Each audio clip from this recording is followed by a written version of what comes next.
Dogecoin seems to still be waiting for a breakout right now. I'm waiting for it to break out of these red lines right here. This resistance area where we had previous resistance right here and previous resistance right here. It seems like we've been having trouble. We came up to the first red line, or the top of it, broke through it a little bit, but then got rejected and came down. We came up again, touched that level again, and looks like we got rejected just a couple hours ago. I was almost tricked on this thing because I was looking at this line right here and it closed above this line and then it got rejected right at that red line though. So what I'm looking at next is we're going down. I'm wondering if we're going to come back down and hit either this bottom support sitting at around 15705, or I'm also looking at that Fibonacci retracement level sitting at 15630. What I'm saying is if we break this Fibonacci retracement going to the downside, then I think that's the level, or even this level right here in general, this trend line. If we break that going to the downside, then I think we might be going to maybe the 38 and the 50% Fibonacci retracement of this smaller trend. Let me go ahead and do that real quick. If we get from the bottom of the trend to the top of the trend, we get a Fibonacci retracement tool, drag that from the bottom to the top. That gives me the 38% right here, 38% and the 50%, and this is sitting at 15099 and 14504, but we haven't broken that yet.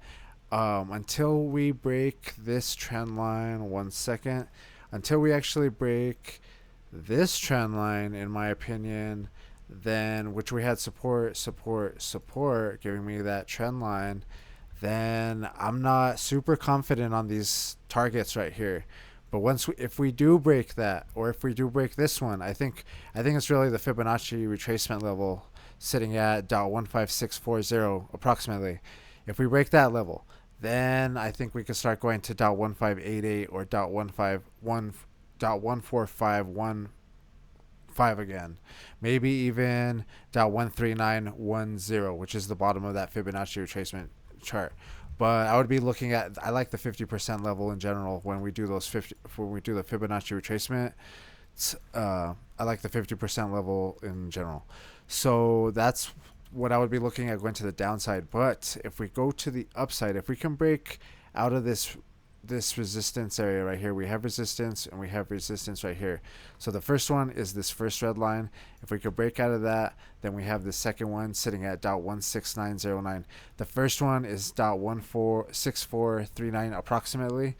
And then if we break out of that, then let's see if we could break out of 16897, and we even kind of topped it right here. So you could even argue that there's a third one, maybe something like that, sitting at 17030 before we can start trying to target this red area, the red Fibonacci retracement. That's the one that I'm looking at next, if we can break through out of this area, because it doesn't seem like there's actually some resistance right here and some resistance in this area sitting at 18819, 18547, somewhere around there. But so yeah, resistance.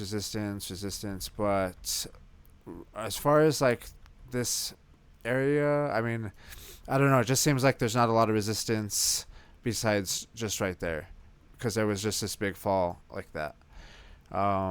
So that's kind of what I'm thinking. And there's those other targets that we were looking at. Let's go to the 4-hour or the daily actually, and let's see if there's too much stuff on the chart. I think it's okay. Okay, so we had resistance, support. This kind of looks like a falling channel, or you could argue a falling wedge, something like this. But if you do the channel from the top to the bottom, and then we drag this to the breakout, we're looking at a target of approximately, I think it's a little less than, it's like 19924 approximately. I don't know, I keep getting different targets on that, but it's somewhere, basically that red Fibonacci retracement level, and the red Fibonacci retracement level sitting at 19454. It could go a little bit higher though. or even break through that and continue to go. But I'm kind of looking at that level next. If we can break out of this top right here or this red zone, in my opinion, I think once we break this red zone, then this would be where we're going to on the upside. So on the downside, I'd be hoping that we could get some support at the 50% level and continue back to the upside. But if we do break to that 50% level, we might be going back into this channel pattern where it's going to the downside. I don't know. It looks pretty good when you zoom out, like on the daily. It looks pretty good. If we go back to the 1 hour, I've been mostly watching the 1 hour because it's pretty good right now, in my opinion. Let's go ahead and change the top because we have resistance, and then we have support. We have this trend line going like this, and then we had support.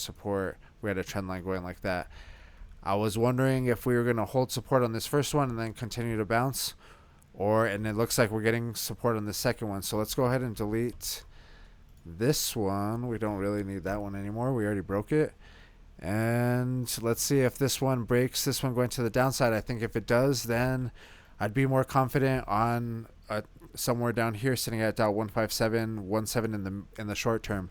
Right now we're at .16240 as of the time of recording this. From this area to down here, that's 3%, and to the Fibonacci retracement level 15648 approximately is around 3.6%.